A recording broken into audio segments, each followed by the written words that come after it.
What's up guys, welcome to a new video. As you can probably see, today I'm not at the usual location, but I'm in a hotel room. Made myself a small setup to record here because today I'm actually in Munich to shoot a big event which is called the IAA, which is a big automotive convention where all the new car stuff gets released here in Germany. And yeah, right now I'm waiting for tomorrow to shoot in my hotel room, and I thought I'd take the time to go and walk through and break down my entire shooting setup, my Sony a7S rig, all rigged out with all kinds of parts, and I just want to go over and tell you what kinds of equipment I'm using, what works good, what maybe doesn't, and just show you my rig. I guess I'm just going to start with disassembling it, and then we're going to put it back together, and I'm going to talk about each and every part that goes into this rig that I've built over the years.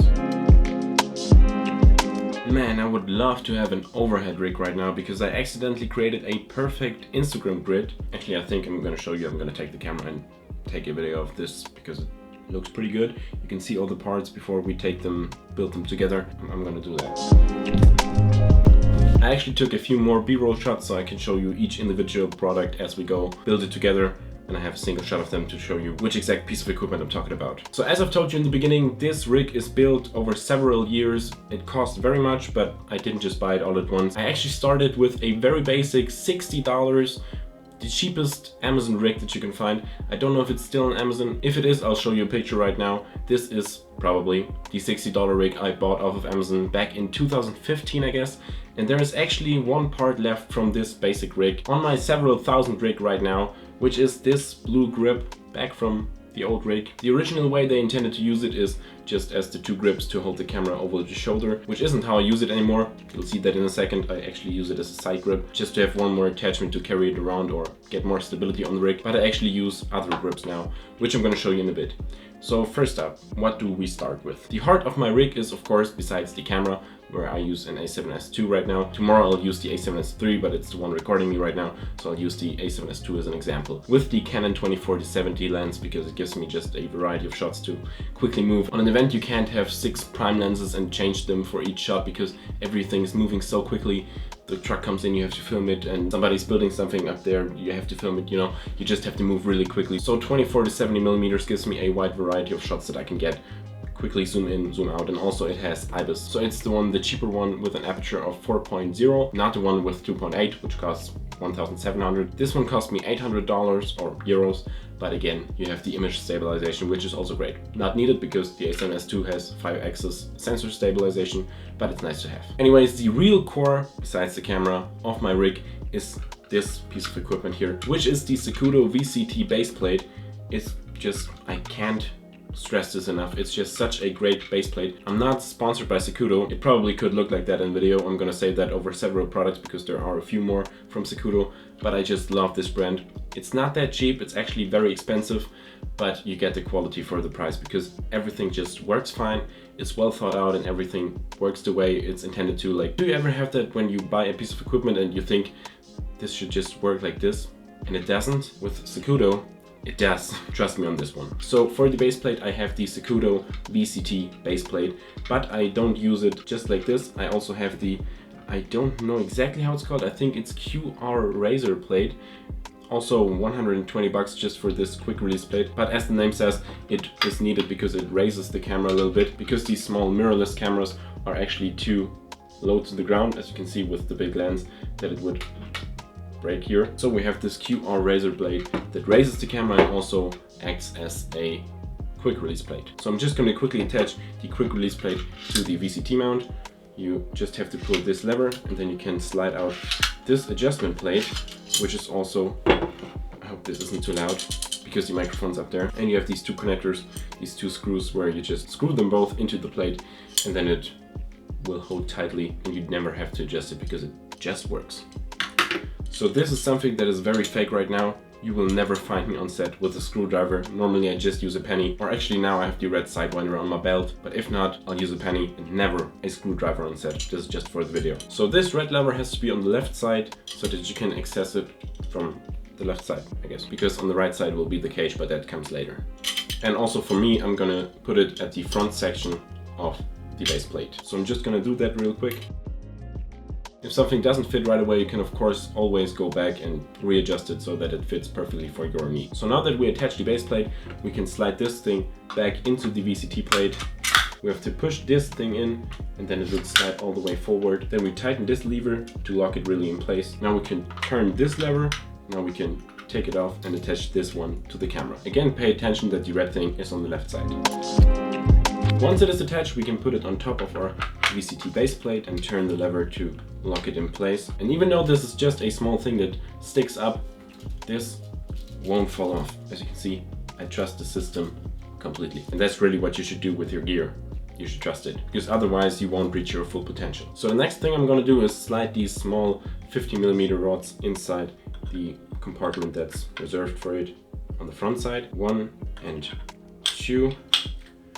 And once you lock it, they are locked and won't move. I'm gonna repeat myself quite often, but as you can see, it works like a charm.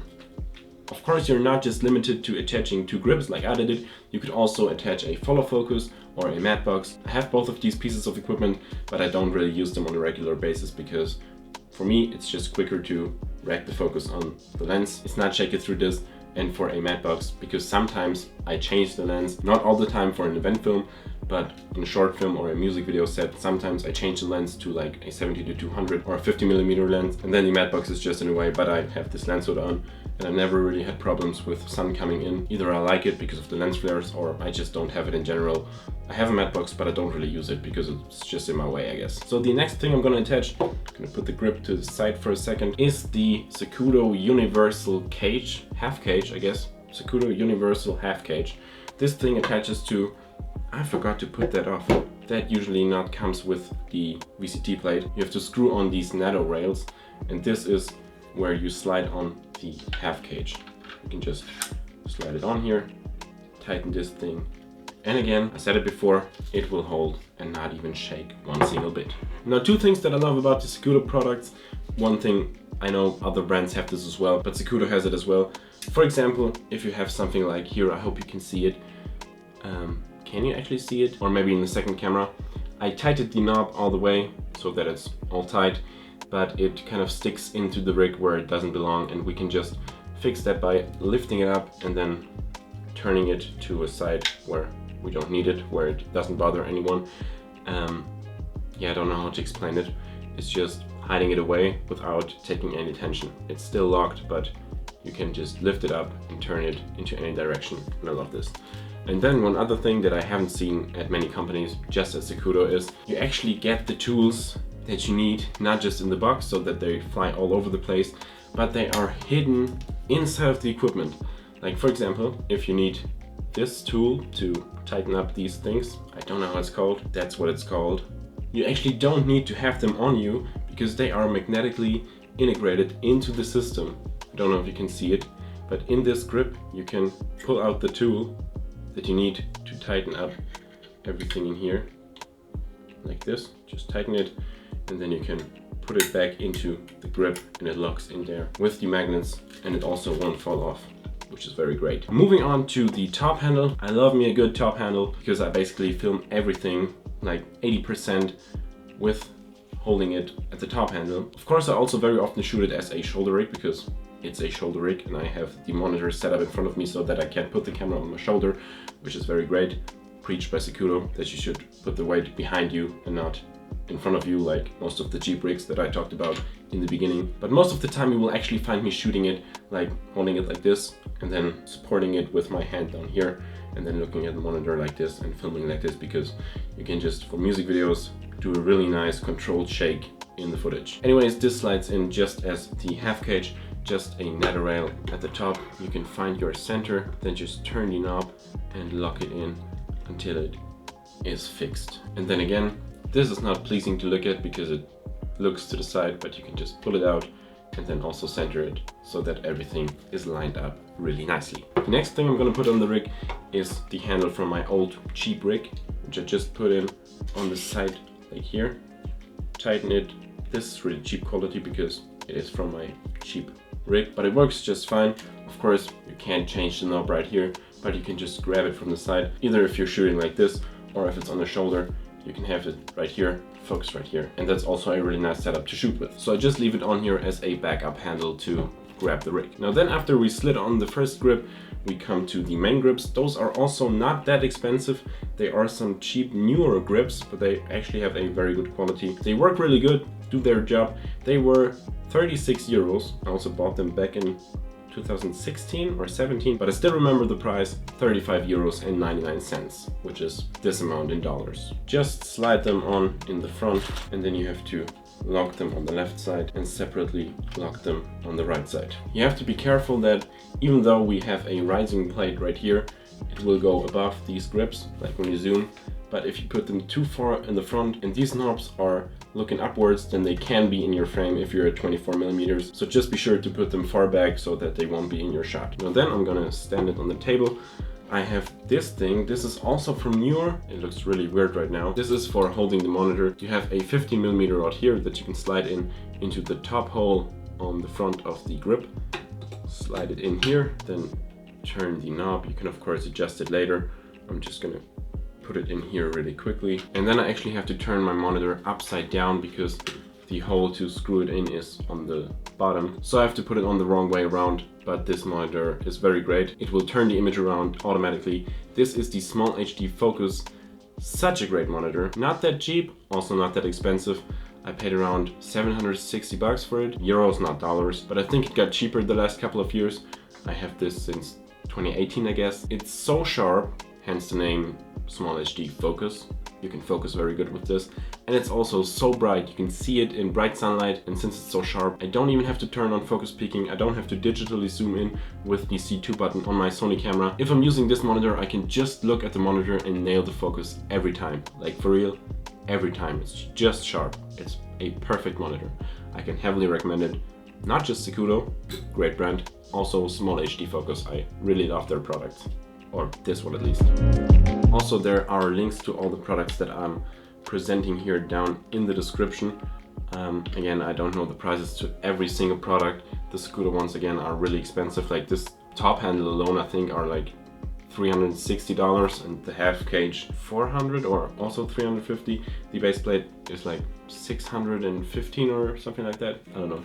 I put all the links down in the description so you can buy the stuff for yourself if you're inspired and you want something like this awesome gear as well. But let's move on with the rig.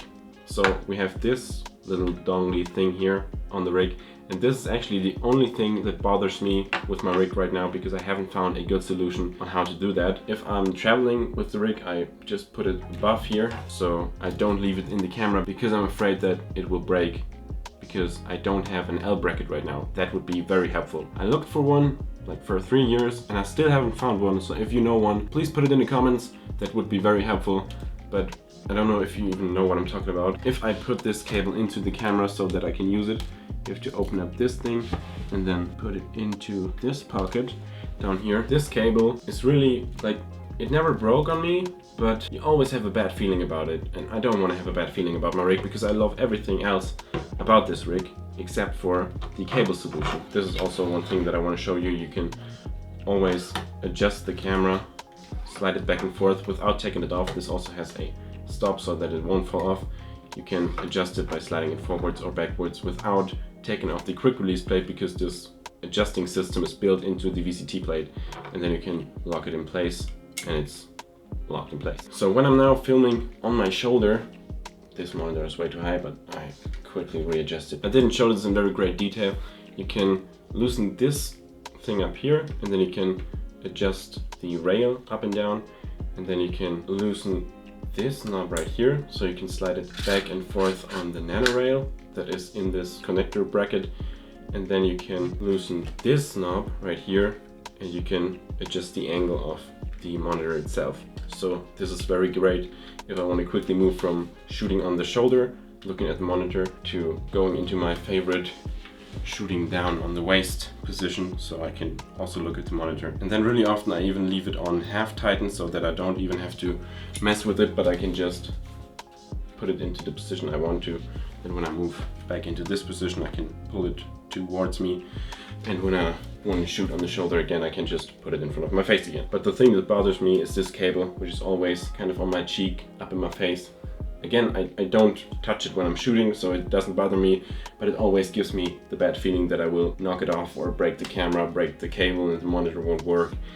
This is the only thing that leaves me with a bad feeling. But other than that, I love this setup. Of Of course, normally there's a microphone up here, but this microphone is recording my sound right now. And one more thing I want to show you that I haven't found a great solution besides buying a second riser plate is if I want to connect my 70-200, which is on my Canon right now, you know, when you have it built all out. Of course, now I can't just have the quick release plate on the camera and put the camera on the rig, because then the lens will fall down. So I have to take the quick release plate off of the camera, put the quick release plate onto this lens, and then put the lens onto the VCT plate. So it kind of removes the use of a quick release plate if it's not quick, because you have to put it on the other camera, just like if it wouldn't be a quick release plate but just a release plate, I guess. But I'm not using the 70-200 that often. If I'm using it to film a sports event, then the 70-200 is on my rig the entire day, so I don't have to change it at all. And if I use it on, for example, a short film or something like that, I just have to really quickly change it. It's like 2 or 3 minutes at max. And if not, I'm shooting with it from a tripod and not from the rig. So this is something that I can live with, but I want to have a good cable solution. Don't have one right now, but I'm working on it. Again, if you have an L bracket, like an L bracket that goes forward, like out and forward immediately, so that I can stick it in like this and it won't fall off, and not like this, because that's not a great solution. Anyways, that's it from this video. I really hope you enjoyed my camera rig setup. If you did, please be sure to hit that like button, and also consider subscribing for more filmmaking videos like this. And you can watch more videos right here and right here. You can subscribe right here, and I will hopefully see you in the next video. Happy shooting. Goodbye. Goodbye. I'm gonna go shoot. Actually not, I'm gonna go sleep, because tomorrow I'll shoot at 5 AM. Good night.